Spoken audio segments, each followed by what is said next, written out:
Bonjour, bonsoir, au microphone Bruno Guglielminetti, très heureux de vous retrouver pour cette nouvelle édition de Mon Carnet. C'est l'édition du vendredi 7 avril 2023. Une édition produite avec les moyens du bord, je pense que c'est le moins que je puisse dire, dans un logis sans chauffage, sans électricité, tout fonctionne à batterie, mais avec cette envie de toujours vous offrir quelque chose à vous mettre entre les deux oreilles le vendredi arrivé et quelque chose de numérique, évidemment. Imaginez-vous que cette semaine, je devais vous offrir une entrevue avec Ricardo. Oui, le chef Ricardo. Mais ça va devoir attendre à la semaine prochaine. Et puis aussi, j'avais prévu pour cette édition-ci une entrevue avec le créateur d'un ChatGPT québécois. Mais bon, ça aussi, ça va devoir attendre à la semaine prochaine parce que ces deux entrevues, elles sont sur mon ordinateur de production et l'ordinateur de production, sans électricité, ça ne démarre pas. Donc, les entrevues sont inaccessibles, alors je peux pas vous les offrir. Mais bon, petit ordinateur portable sous la main, je suis parti à la recherche d'invités tout aussi intéressants et je les ai trouvés. Je vais parler avec Stéphanie Harvey, la Miss Harvey que vous connaissez, qui est maintenant porte-parole d'un nouveau projet pour jeunes en ligne, et on va également parler de commerce en ligne au Québec avec Claire Bourget. Sinon, mes collègues sont là, le verglas ne les arrête pas, eux non plus. De Suisse, il y a Thierry Weber qui va nous parler de la stratégie d'Elon Musk avec Twitter. Stéphane Ricoul, lui, s'intéresse au ESG. Et Jean-François Poulain nous propose une rencontre avec François Penin pour parler de l'utilisation du design thinking dans le monde de l'architecture. Alors voilà pour le menu de cette émission.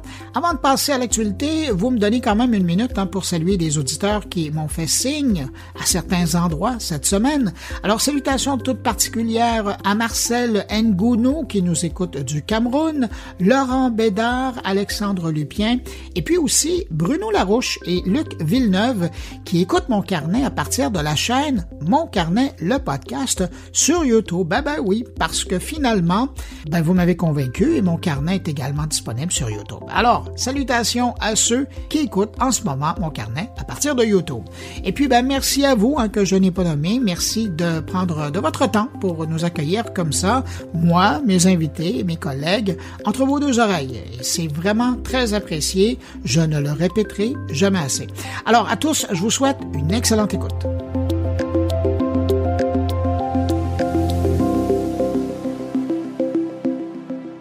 On a l'impression que depuis le lancement de GPT-3 par OpenAI en 2020, le marché de l'intelligence artificielle générative est devenu la nouvelle ruée vers l'or pour les plus grandes firmes technologiques.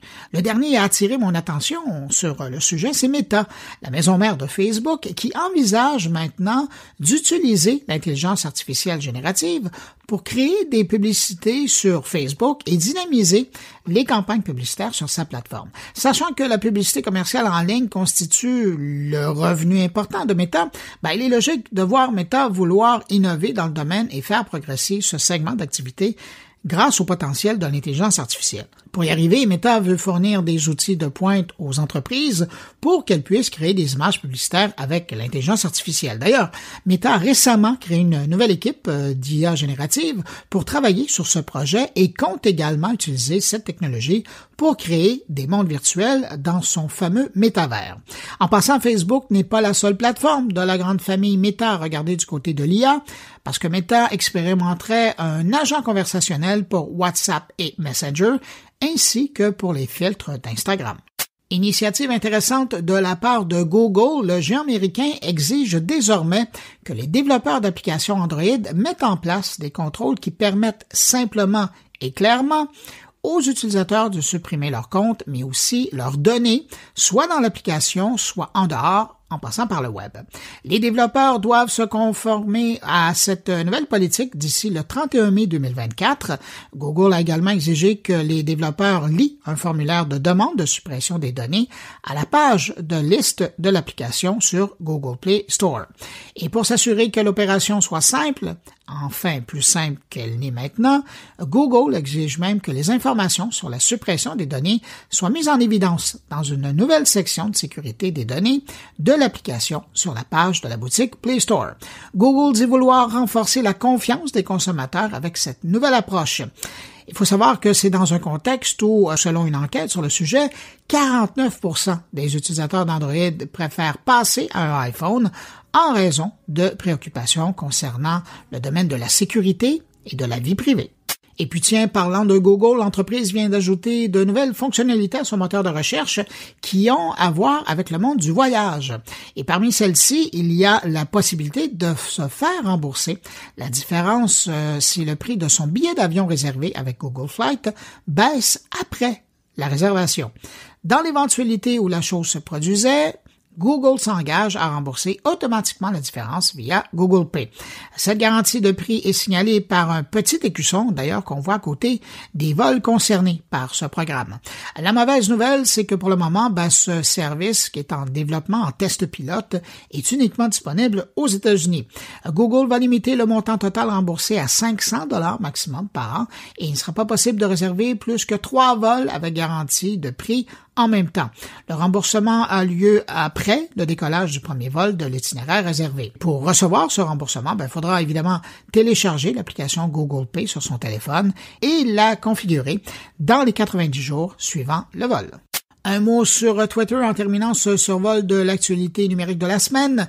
Il semble bien que Twitter peine à convaincre les utilisateurs de souscrire à son produit d'abonnement Twitter Blue. Selon un nouveau rapport sur la question en mars, donc il y a quelques jours encore, sur 2,6 millions de personnes qui se sont rendues sur la page de vente de Twitter Blue sur le web, seulement 116 000 d'entre eux se sont abonnés au service, selon la firme SimilarWeb, une spécialiste de l'analyse de trafic sur Internet. Elon Musk aura beau avoir dit qu'à partir de ce mois-ci, seuls les abonnés de Twitter Blue seraient éligibles au petit logo de certification, il semble que l'intérêt ne soit pas là. D'ailleurs, en février, Twitter Blue comptait moins de 300 000 abonnés. Alors, même en tenant compte des 116 000 nouvelles inscriptions, en mars, ça fait seulement 1% des utilisateurs mensuels du réseau qui sont actuellement abonnés à Twitter Blue.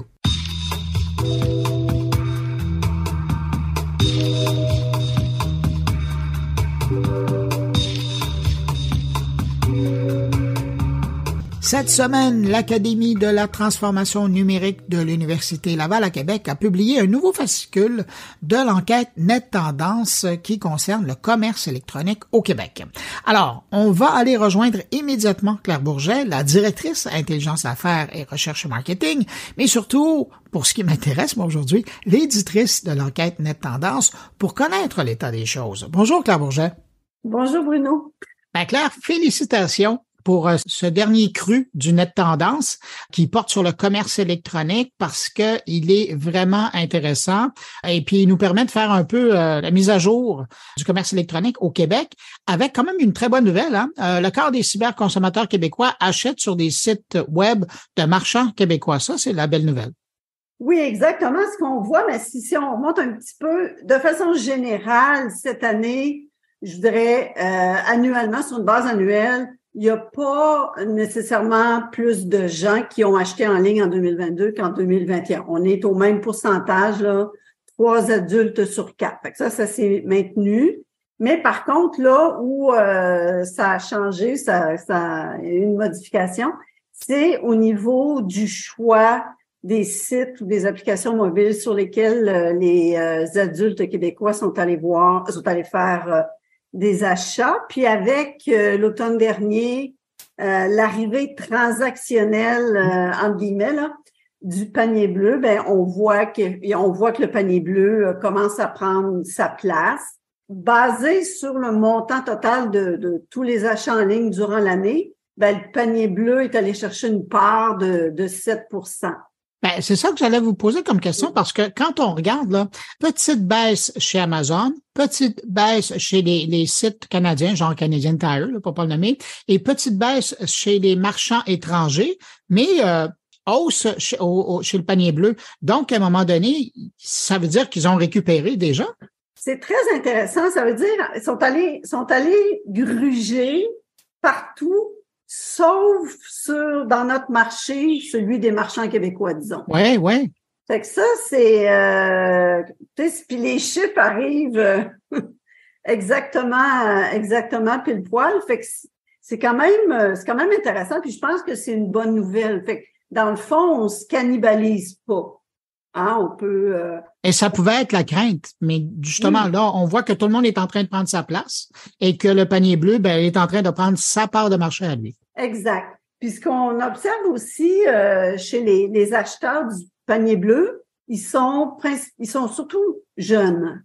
Fait que c'est les jeunes adultes. C'est cette clientèle-là qui sont allés chercher principalement. On parle de 16% là, des adultes québécois qui sont allés faire des achats. Puis dans ce groupe-là, c'est beaucoup là, des jeunes adultes. Fait que ça, je pense que... Comment vous expliquez ça? Bonne question, je pense. Mon hypothèse serait la suivante. On va chercher une jeune clientèle à la recherche de bons prix, clientèle, je pense aussi qu'il y a une ouverture, qu'il y a une volonté de prioriser les produits locaux. Fait que je pense que ça joue favorablement pour le panier bleu. Pour le panier bleu. Oui. Autre donnée qu'on retrouve dans cette édition du Net Tendance, ce sont des nouvelles de l'incontournable Amazon. Et là, on se rend compte, déjà, on était proche. Quand on arrondissait l'an dernier, on pouvait dire que presque un Québécois sur deux qui achètent en ligne utilisaient leur programme Amazon Prime. Mais là, c'est fait, c'est confirmé. C'est même plus que un Québécois sur deux, là. C'est un cyberacheteur sur deux. Donc, oui. C'est un adulte sur 52%, là, une petite affaire plus que un sur deux qui est abonné au programme Amazon Prime. C'est beaucoup, hein? C'est ce que j'allais vous demander dans un contexte comme celui-là, puisque des gens qui même décident de payer 20 $ de plus que d'habitude cette année pour être membre de ce service-là, mais ça crée une dépendance, une obligation à l'utiliser. Ça, c'est un peu comme l'équivalent de la carte Costco, là. Avez-vous l'impression que ça fait que il y a des clients québécois, des consommateurs québécois qui se disent, coudonc, par automatisme, on va aller sur Amazon plutôt qu'aller voir ailleurs? Oui, mais c'est une stratégie marketing, mais peut-être que le panier bleu, dans leur stratégie prochaine, pourrait penser à faire la même chose. C'est pas impossible, là. C'est toute une question de gestion logistique, mais pourquoi pas? Et de voir Amazon aussi fort dans le marché québécois, qu'est-ce que ça vous dit? Ça nous dit qu'ils ont encore une offre. C'est sûr qu'ils ont une offre très large de produits.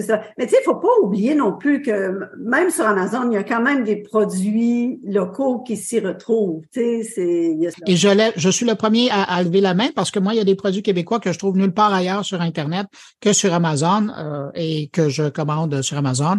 Mais ce sont des marchands québécois, ce sont des producteurs québécois là, qui font. Il y en a aussi un peu. En terminant, Claire, je veux vous entendre. Ça, moi, c'est ma surprise du Net Tendance. La vente d'usagers. Ça, c'est de seconde main. Ça, c'est intéressant. Corrigez-moi, là, mais c'est la première fois que vous faites ça? Que vous regardez ce secteur-là? Au CFRIO, on l'avait déjà mesuré, mais il y a longtemps. Donc, mais là, on parle de sites comme Kijiji et compagnie, là, de Facebook Market, ce type d'endroit-là. OK. C'est ça. Fait que ce qu'on voit, c'est quand même 42% des adultes. C'est énorme. Qui achètent de l'usager, puis 37% qui font la vente sur des sites usagers, moi inclus. Sinon, des fois, ça peut être, tu sais, les jeunes familles, on a souvent, nos enfants grandissent, il y a tout l'équipement là, ou les équipements de sport, tout ça. Des fois, c'est une bonne façon là, d'aider d'autres personnes, puis d'éviter le gaspillage. Quand vous regardez ce chiffre-là, 42% d'adultes québécois qui utilisent, en tout cas qui sont intéressés par ce type d'achat, est-ce que ça dit quelque chose aussi de la période économique dans laquelle on est en train de passer? C'est certain que je pense que ça joue. On n'a pas de mesure l'année précédente, puis avant pandémie, je dirais, puis avant que les conditions économiques se transforment. Mais oui, on peut très certainement dire que ça joue l'économie, puis aussi la conscience par rapport au gaspillage. Tu sais, qu'on cherche à limiter le gaspillage de produits. électronique puis aussi non électronique, là. Oui, puis il y a aussi une conscience environnementale qui est plus importante c'est ça. maintenant qu'avant, ouais. Exact. Fait que ça joue. Bon, ben Claire, je rappelle que si des gens veulent voir l'intégrale du fascicule, il est disponible sur le site de l'Académie de la transformation numérique de l'Université Laval. Et donc, vous cherchez Net Tendance sur Google, vous allez trouver. C'est la première réponse qu'on reçoit. Alors, Claire Bourget, elle est directrice intelligence d'affaires et, intelligence artificielle. Directrice intelligence d'affaires et de recherche marketing. On en reparlera une bonne fois d'intelligence artificielle ensemble. Oui. Et aussi, c'est super important, puis c'est pour ça qu'on lui parle aujourd'hui, l'éditrice de l'enquête Net Tendance. Claire, merci beaucoup d'avoir pris du temps pour répondre à mes questions, puis félicitations. Écoutez, le mois prochain, vous allez parler de quoi? On va parler des services gouvernementaux en ligne, l'identité numérique. Avez-vous regardé ce qui se faisait à la SAC? Si on a regardé, oui, on a suivi ça comme tout le monde. Bon, on se donne rendez-vous le mois prochain, puis on en reparle. Merci beaucoup. Merci Bruno, à bientôt.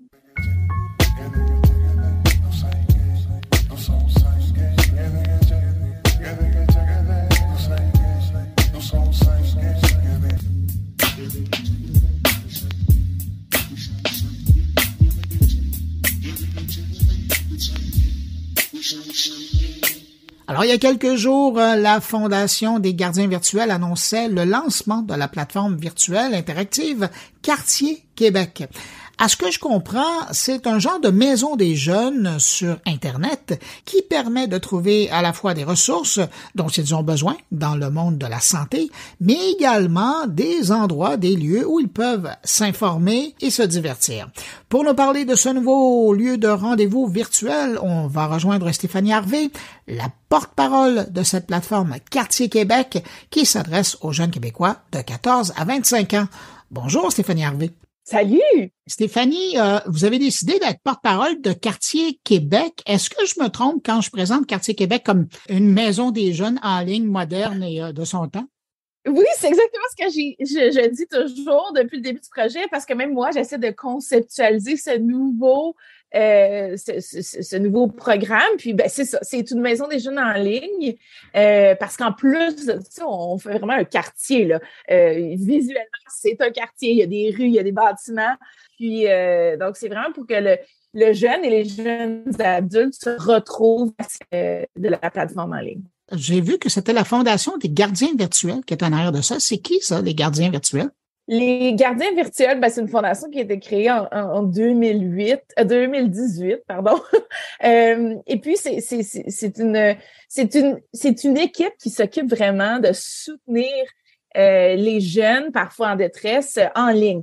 Donc, ils sont vraiment présents, là, que ça soit sur des plateformes comme Twitch, et puis ils sont sur le terrain, je dirais. Ils sont vraiment avec là où les jeunes se tiennent.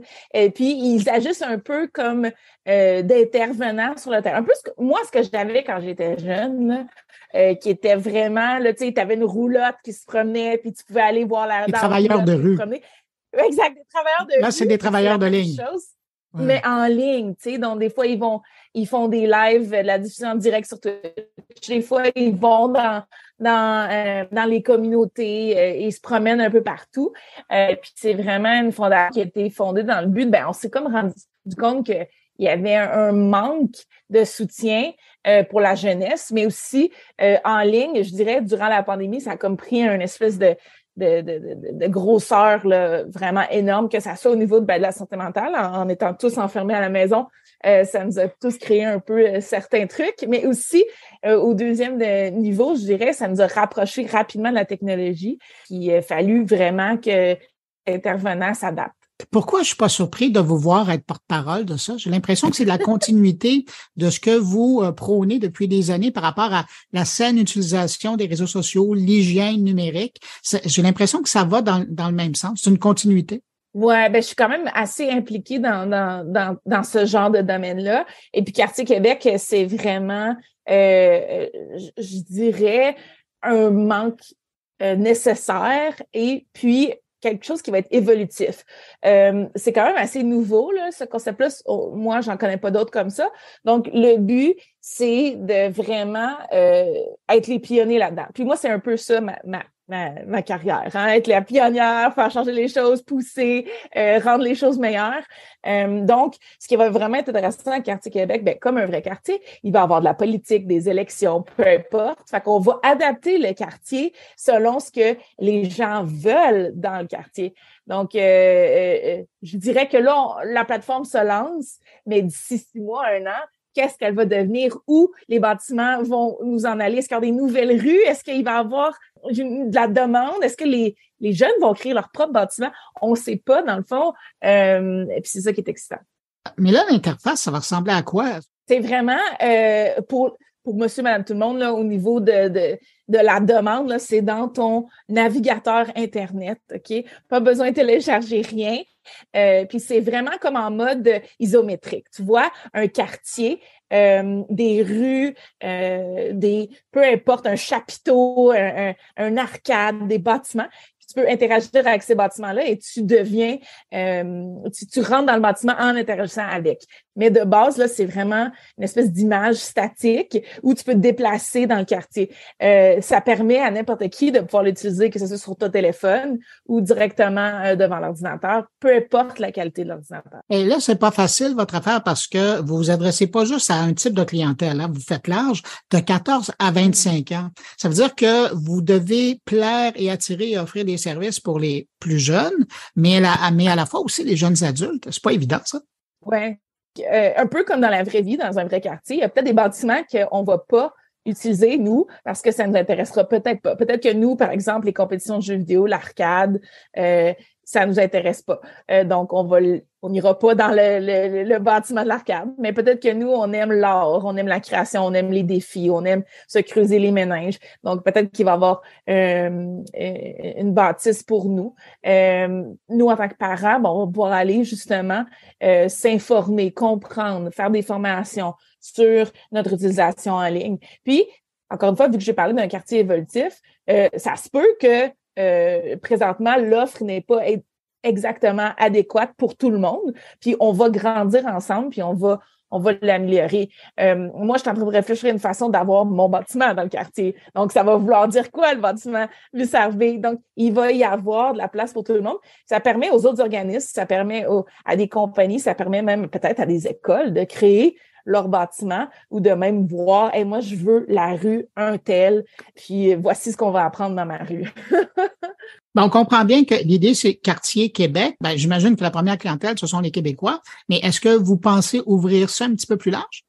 Ça, c'est une très bonne question. Je pense qu'avant d'ouvrir ça large, ça serait de maîtriser un peu plus la plateforme, puis vraiment comprendre à qui elle s'adresse. Présentement, ça s'appelle Quartier Québec, mais c'est en français. Donc, ça veut dire que c'est aussi accessible à quelqu'un de l'Ontario qui parle français ou quelqu'un du Canada qui n'est pas au Québec. Donc, ça, il n'y aura pas de problème. C'est pas dès que tu sors du Québec, tu peux pas atteindre la plateforme, mais c'est sûr que lancer ça international dès le début.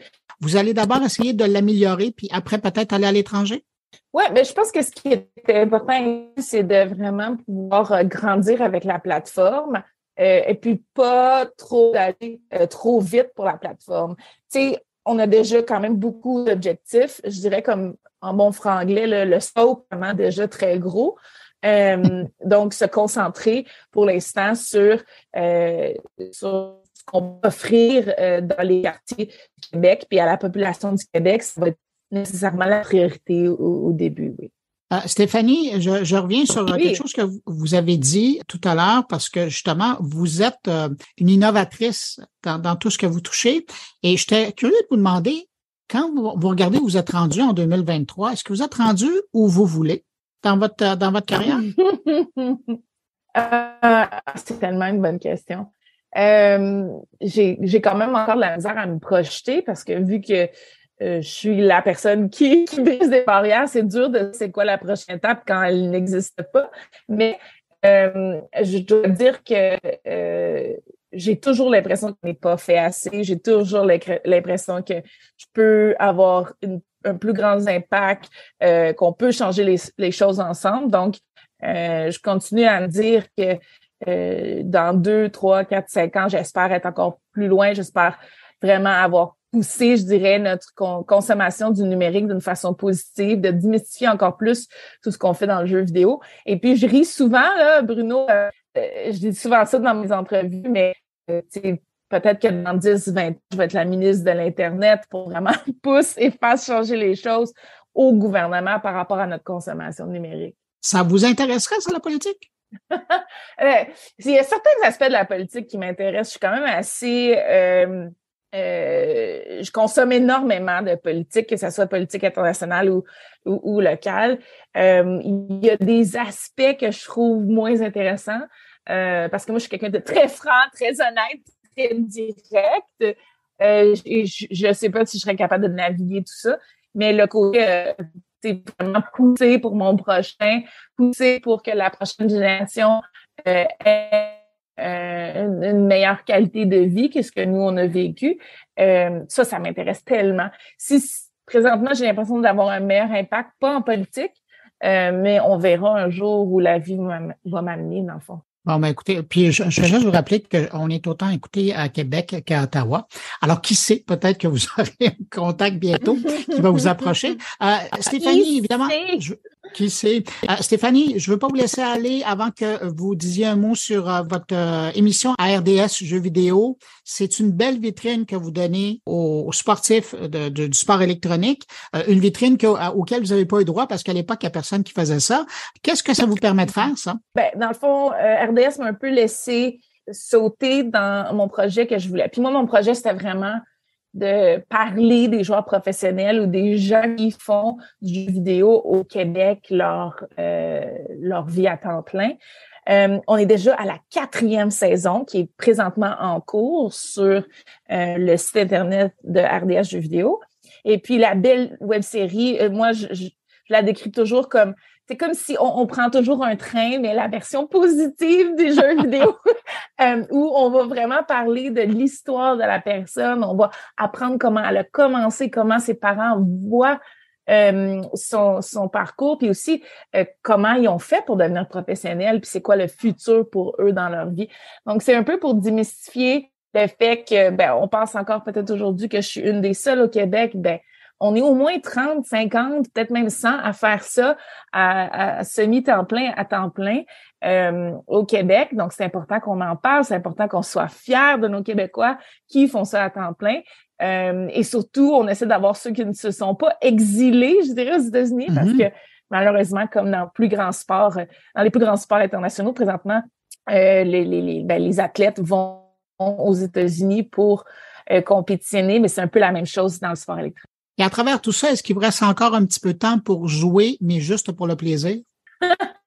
De moins en moins, mais depuis la pandémie, j'ai essayé de recommencer un petit peu à penser à moi et à recommencer à jouer pour le plaisir. J'essaie de me bloquer là, des moments dans mon horaire, mais c'est pas évident. Je voyage énormément. Donc, je joue beaucoup sur des mobiles, sur des téléphones cellulaires ces temps-ci. Ça me permet de pouvoir jouer à l'aéroport ou dans l'avion.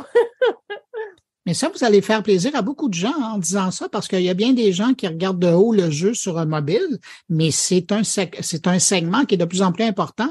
Et là, d'entendre des champions de calibre international dire qu'ils s'amusent là-dessus, c'est réconfortant. Ben oui, le marché non seulement est énorme au niveau du consommateur parce que tout le monde a un cellulaire, puis de plus en plus, les pays un peu qui étaient en développement, de plus en plus, les gens ont accès à un téléphone portable puis aussi à Internet sur leur téléphone. Donc, ça vient vraiment d'exploser, là, les jeux mobiles. Stéphanie, je reviens au sujet pour lequel on se rencontrait. Quartier Québec, si quelqu'un, un parent, un jeune, quelqu'un qui connaît un jeune, va aller faire un tour là-dessus pour voir, pour participer, où il doit se rendre? Oui, c'est aussi simple que Quartier Québec, c'est sur quartier.Québec. Donc, on met ça dans la barre de notre navigateur. L'adresse Internet est aussi simple que ça. Puis, On s'en va jouer dès aujourd'hui. Le site est en ligne. Allez voir ça, allez voir le quartier, voir si c'est quelque chose qui vous intéresse, puis prendre part à ce que ça soit les sections de clavardage, la section avec des défis, des activités, parce que dans les prochains mois, la plateforme va continuer d'évoluer. Il va y avoir de plus en plus d'activités dans ce quartier. Donc, on vous encourage à venir voir tout ça sur quartier.québec. Et au gré des promenades dans le quartier, probablement qu'ils auront la chance de vous croiser à un moment donné. Oui, exact. Je vais être dans le quartier de temps en temps. Stéphanie Harvey, c'était un plaisir de vous parler. Je rappelle que vous êtes porte-parole de Quartier Québec. Et puis, on vous rejoignait quelque part sur votre parcours. Merci. Merci beaucoup de m'avoir accueilli.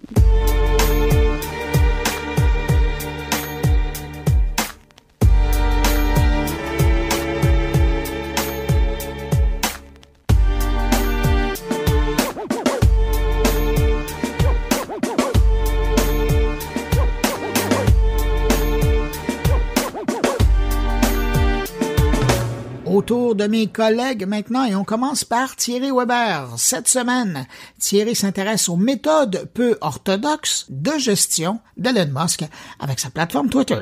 Bonjour Bruno, bonjour les auditeurs de mon carnet. Twitter qui change son logo par celui de la crypto-monnaie Doge, et tout cela un 1er avril. Dans le même laps de temps, la valeur de Twitter dégringole. Alors, que faut-il penser de la stratégie de Musk, je la mets entre grosses guillemets, pour son joujou acheté très cher? J'avoue que je suis un peu perplexe, même si plusieurs fois on m'a rappelé qu'il aimait la stratégie du chaos dans ses entreprises. Pas sûr pour le coup que pour Twitter, il y ait une véritable stratégie derrière tout cela. À partir du 1er avril, seuls les comptes payants seront certifiés sur Twitter.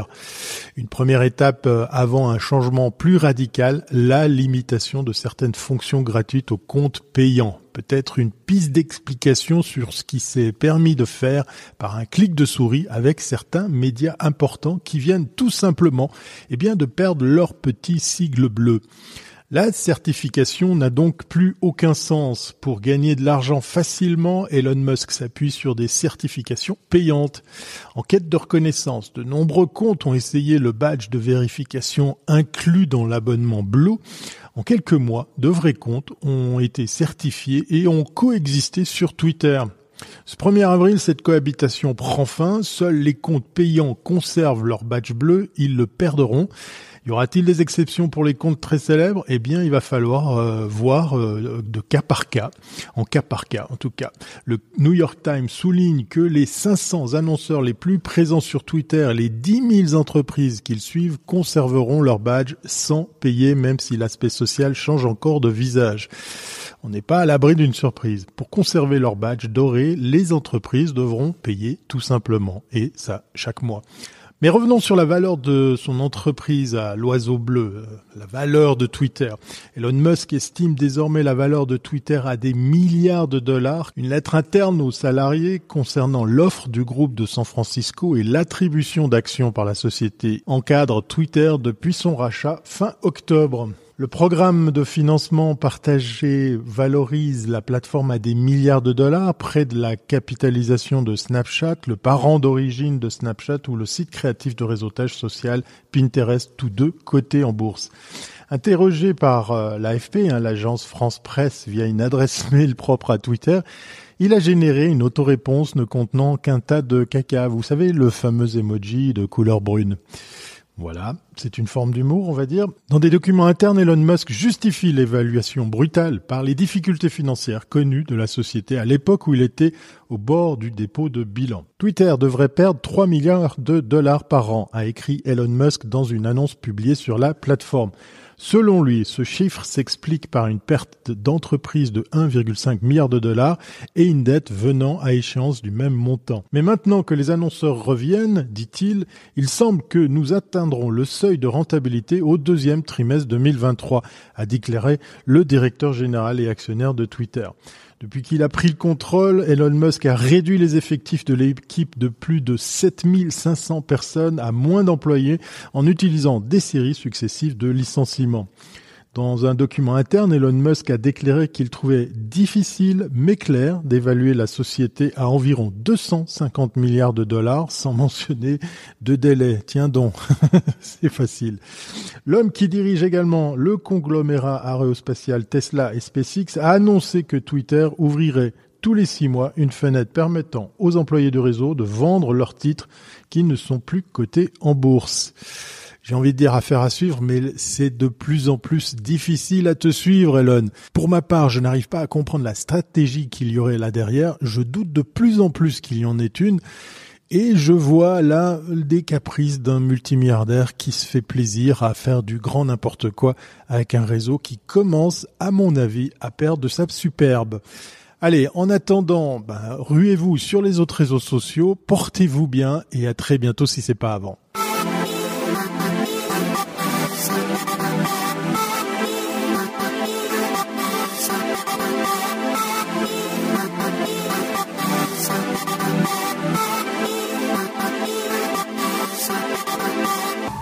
Stéphane Ricoul revient sur sa participation ces dernières semaines à plusieurs événements et un sujet semble revenir systématiquement ces temps-ci dans ces rencontres. On parle des ESG. Je le laisse vous expliquer.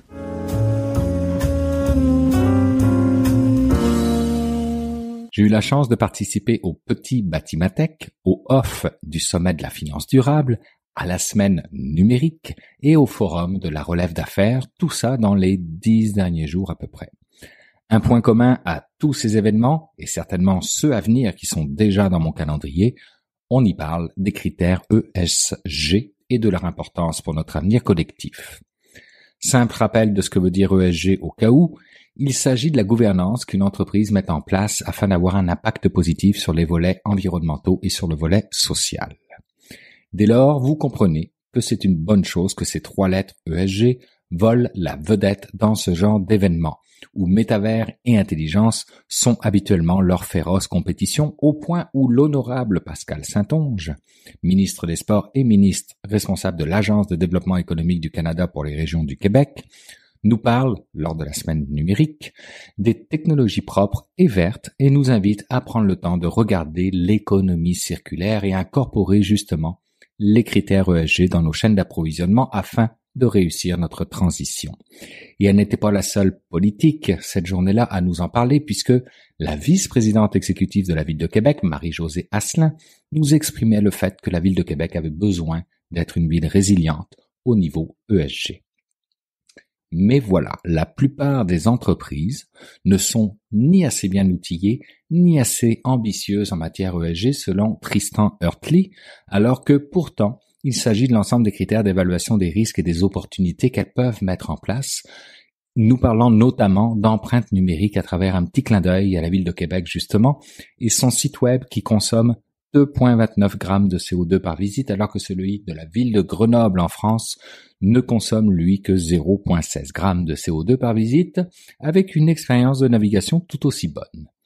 Un clin d'œil que François-William Croteau, ex-patron de la Ville intelligente de Montréal, ex-maire de Rosemont et aujourd'hui à la tête de l'Institut de la résilience et de l'innovation urbaine qu'il a lui-même fondé, reconnaît comme un enjeu réel au sein des municipalités qui ont un potentiel au niveau de la donnée numérique pour la performance, le service citoyen et l'empreinte environnementale, mais qui font face à une littératie numérique quasi paralysante et à un manque cruel de budget et qui donc propose une mutualisation du numérique pour les municipalités du Québec, une idée qui aura certainement un peu de mal à faire son chemin, car comme le disait François Labonté du Crime et Louis-Philippe Morancy, qui est professeur à Carnegie Mellon University, l'intelligence artificielle de confiance, donc la donnée, celle de la prochaine génération, en est encore au balbutiement et doit aller plus loin dans la reconnaissance et la génération des modèles, mais aussi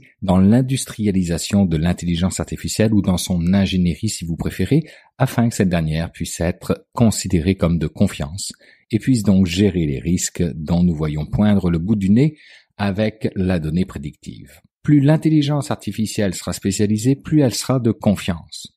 Plus elle sera générale, plus le défi sera grand.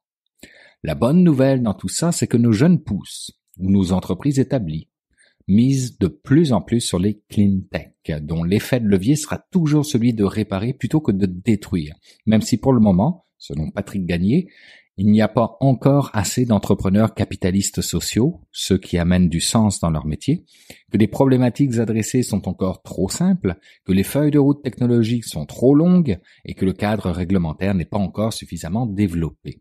Une situation certainement temporaire selon les propos d'Olivier Laquinte, de Miguel Duarte et Souza et de Geneviève David Watson, qui lors du petit Batimatech notait que la croissance de la classe moyenne dans le monde mettait de toute façon une pression sur la planète qui nous obligeait à passer d'une économie linéaire à une économie circulaire, que même si le modèle d'affaires lié aux critères ESG était probablement plus complexe à mettre en place, il était le début d'un beau chemin à emprunter ensemble et que de toute façon, nos employés eux-mêmes allaient être des accélérateurs de cette transition alors que les entreprises aujourd'hui sous-estiment à quel point les critères ESG sont engageants et mobilisants pour les talents au sein des entreprises. Temporaire également puisque, discuté lors du OFF du sommet de la finance durable, l'adaptation des outils d'investissement responsable actuels à l'évaluation de l'impact technologie est en cours puisque les normes financières en lien avec les critères ESG sont à la veille de sortir.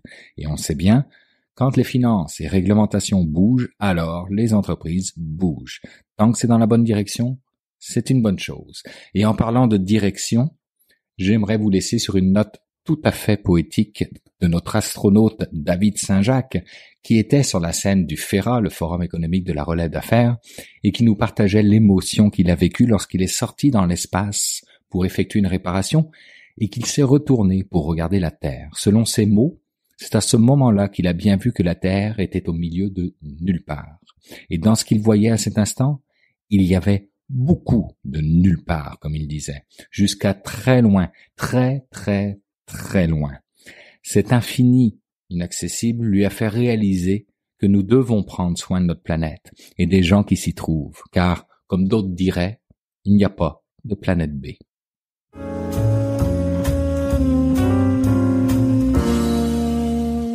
On termine cette édition plus courte qu'à l'accoutumée, due au verglas. Et oui, une autre de ses conséquences inattendues du verglas. Alors, on termine donc en compagnie de Jean-François Poulet, qu'on va rejoindre à l'instant. Bonjour Jean-François. Salut Bruno.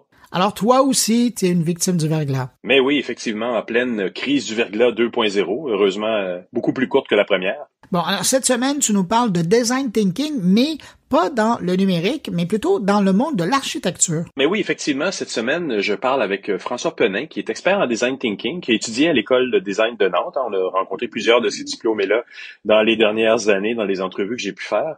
Il a développé une méthodologie qui est pas en lien avec le numérique. Comme tu le sais, ça m'intéresse parce que je suis toujours curieux de savoir comment, en fait, a influencé le UX d'autres disciplines comme l'architecture, on en l'a vu, le design industriel et autres. Ben, justement, dans ce cas-ci, François a développé une méthodologie pour sa copine qui est architecte, qui devait faire beaucoup d'allers-retours avec ses clients pour essayer de comprendre. Donc, il faisait des plans, elle revenait avec les plans, les clients n'étaient pas satisfaits, on fait un nouveau retour, etc.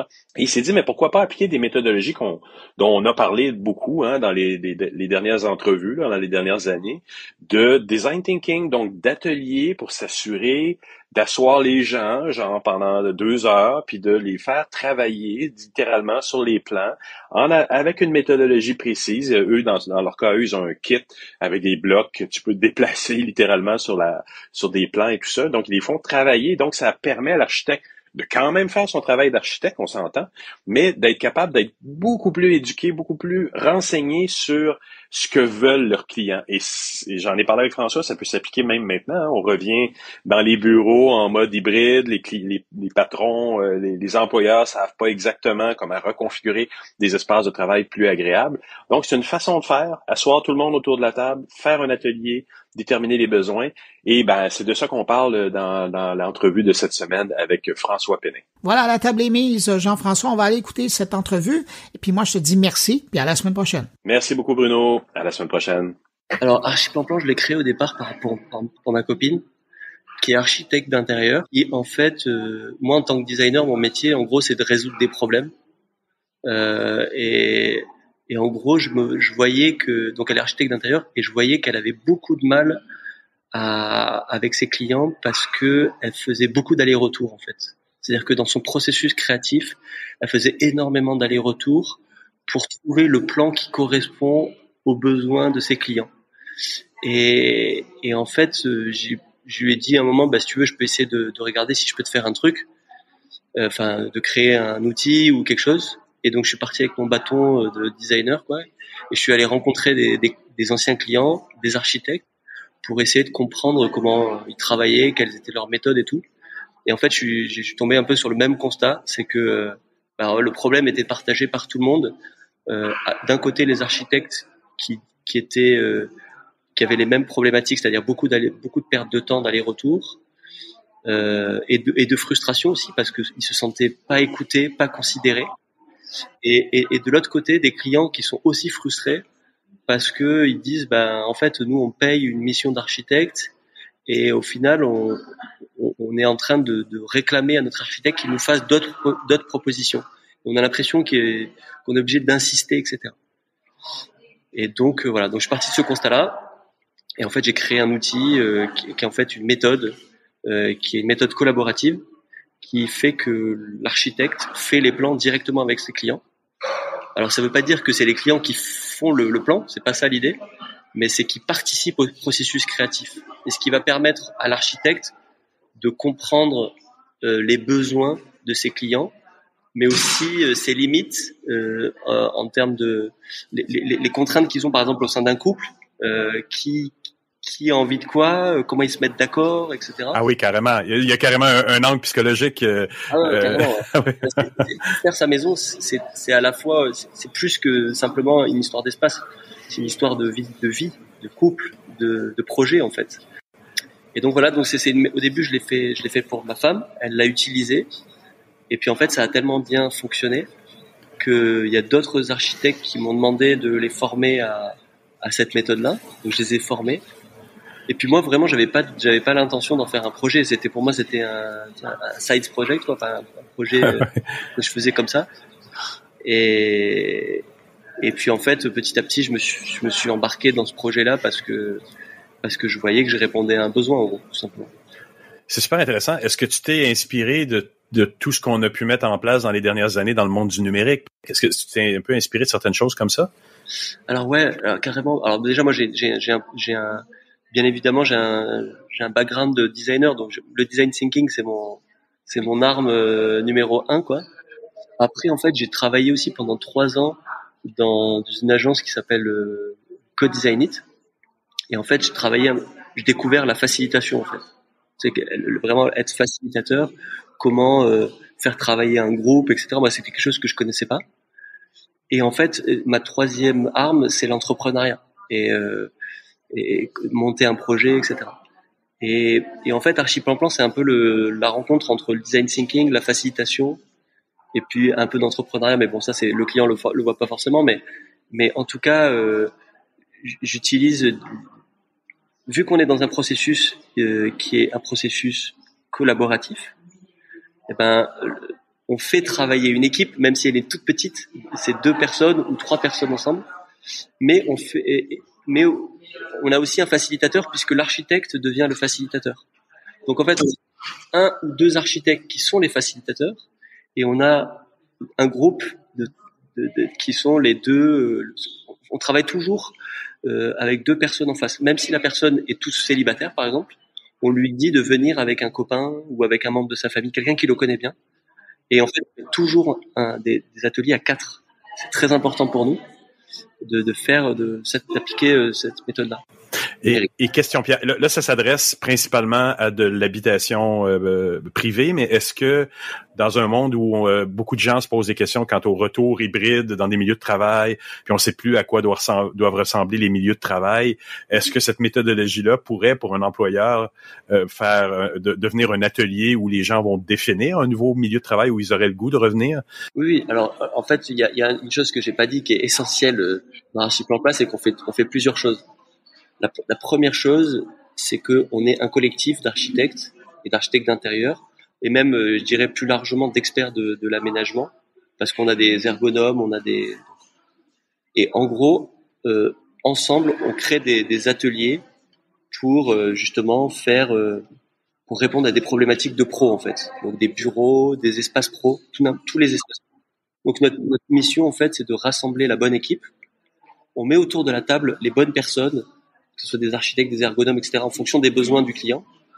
Mais on met aussi des utilisateurs, c'est ça qui est intéressant. On va mettre des utilisateurs, des clients. On met toutes les personnes qui sont concernées en fait par le projet, par les problématiques du projet. On les met autour de la table et on organise des ateliers sur mesure avec toujours cette méthode collaborative. Ça, c'est déjà une première chose.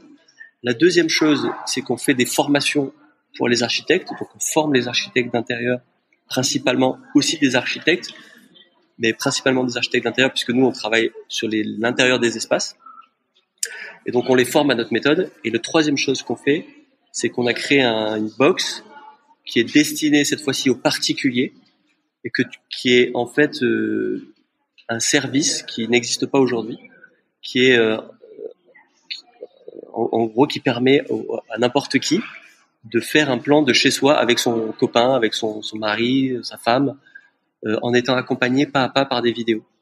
Et donc c'est une box qui vaut aujourd'hui moins de 100 € et qui permet en fait de répondre à. Nous on pense que en fait il n'existait rien entre je suis tout seul devant mon ordi à essayer de faire une 3D sur Cozy Casa de mon espace, mais je sais pas du tout comment aménager mon espace. Je fais appel à un architecte et ça coûte 1500, 2000 € pour faire un plan d'aménagement. Bon, bah, au milieu, on a créé cette box qui n'a pas du tout vocation à remplacer les architectes puisque nous-mêmes, on vend des missions, mais on pense que c'est important de créer simplement un produit intermédiaire. C'est-à-dire que on accompagne pour faire ces plans, mais voilà, vous n'avez pas un architecte devant vous, mais vous avez des vidéos qui vous guident. C'est pas ultra personnalisé, c'est un parcours qui est standardisé, mais qui permet d'avoir une bonne première impression, de se faire une bonne première idée de son projet. Donc, on arrive face éventuellement à des architectes ou des architectes d'intérieur avec une bonne idée de ce qu'on veut, de pouvoir travailler avec eux. Là. Mieux qualifié. Et d'ailleurs, nous, on fait les ponts entre une box et nos architectes. En fait, on peut continuer la méthode, mais moi, je me suis déjà, pas moi personnellement, parce que moi, j'ai ma femme et l'architecte d'intérieur, donc c'était pas jamais ma problématique. Mais par exemple, Pierre, mon associé, lui, il s'est posé la question de est-ce qu'il prend un architecte ou pas. Il a refait sa maison il y a pas longtemps. Et en fait, il a décidé de pas prendre un architecte parce que ça coûtait trop cher pour lui. Mais il s'est retrouvé, c'était une galère, quoi. En fait, il a fait un parcours du combattant pour essayer de faire ses plans, etc. Et d'ailleurs, c'est pour ça quand je lui ai parlé de mon idée, il a tout de suite, on s'est retrouvé. Embarqué. Il a été embarqué, quoi. Mais parce qu'en fait, ça répondait. Pour lui, il avait vraiment eu une grosse difficulté dans la création de sa maison, quoi. Et donc, aujourd'hui, là, pour terminer, si un bureau d'architectes, designer d'intérieur ou autre, et au Canada comme en France, sont intéressés à en savoir plus sur votre produit, comment ça se passe? C'est super simple. Il suffit de nous envoyer un mail sur notre site, ça s'appelle archiplanplan.com, et puis on en discute. Nous, on fait nos formations, on les fait aussi en ligne, donc ça fonctionne. On va former bien évidemment à la méthode, mais on fournit aussi des outils. Donc il y a un kit, mais il n'y a pas que ça. Il y a aussi une espèce de guide qui permet on appelle ça le dossier complet, mais en gros c'est un template pour faire cet atelier avec ses clients. En fait, qui permet de faire de leur donner à la fin de l'atelier un livret avec toutes les informations qui contient un espèce de résumé, quoi. Et puis on a aussi un outil pour calculer les budgets de travaux qui est en ligne, qui permet de calculer, de se faire un estimatif de travaux assez rapidement. On sait que c'est une grosse pain aussi parce que on a toujours des difficultés à évaluer le prix des travaux, quoi. Effectivement. Mais je pense que le plus important dans que j'ai entendu aujourd'hui, c'est que les gens qui vont habiter le bâtiment sont consultés très, très proches. Et ça évite les allers-retours entre l'architecte et les clients et les insatisfactions. On rapproche les gens d'un côté et de l'autre, puis on a un résultat plus probant, plus rapidement. Ça paraît tellement... tu sais, des fois, il y a des choses comme ça qui nous paraissent tellement normales, mais qui n'existent pas. Tu sais, c'est du bon sens. Comment tu veux comprendre quelqu'un, comment il vit, quelles sont ses problématiques, quelles sont ses envies, si tu l'impliques pas dans le processus, c'est impossible. Mais tu l'as connu comme moi. Ça a été le règne des designers rois qui imposaient leur volonté un peu, là, qui disaient mais ça c'est bon, puis je sais plus que vous. Et maintenant on est dans un monde où on consulte plus, et c'est plus efficace aussi. Il y a moins de surprises. On peut pas tous être des designers, les meilleurs designers du monde, et de dire ben c'est moi, puis vous m'écoutez, puis donner de l'attitude à nos clients. Non, en fait je pense que le principe de consulter les gens qui vont utiliser ou nos applications ou nos maisons ou peu importe ce qu'on design pour eux, ben, il faut les consulter, il faut les écouter, il faut qu'ils partagent avec nous, comme tu dis, c'est littéralement un exercice de psychologie, là. Bien sûr. Mais ce qui est très vrai dans le design thinking, parce que c'est au cœur de cette méthodologie, puisque c'est une méthodologie qui est user-centric. Maintenant, on dit human-centric, quoi. Mais dans l'architecture, c'est pas du tout la même méthode. Ils ont pas trop quand même cette culture à la base ils voient ça encore comme une intrusion. C'est-à-dire qu'ils pensent que faire rentrer le client dans le processus, ça va complexifier, et ils en ont pas envie, en fait. Il y en a bien évidemment, je fais des généralités, il y a des architectes qui ont cette méthode-là. Mais disons que quand j'ai fait mes interviews d'architectes, j'ai quand même constaté que 90% des architectes n'avaient pas cette méthode-là. Donc il y a encore des croyances à combattre. Ouais, il y a un gros marché à aller chercher là. Ouais, et puis encore une fois, c'est faire rentrer son client dans le processus. C'est pas changer le rôle de l'architecte. L'architecte, il est toujours architecte dans ce processus-là. On change la posture de l'architecte, ce qui est pas du tout la même chose, puisqu'à un moment, l'architecte devient un peu facilitateur pendant un temps pour comprendre, mais après il redevient architecte normal, il est plus facilitateur, il fait son projet, etc. Ouais, ça change la posture. Tu dis, je pense que tu l'as bien dit. C'est au lieu de devenir quelqu'un qui détient la vérité, il va être quelqu'un il va savoir écouter les gens qui sont devant lui pour pouvoir après ça quand même faire son travail d'architecte, mais beaucoup mieux éduqué aux besoins de ses clients finalement. Exactement. C'était super intéressant, François. Je te remercie vraiment beaucoup pour ton temps. Merci à toi.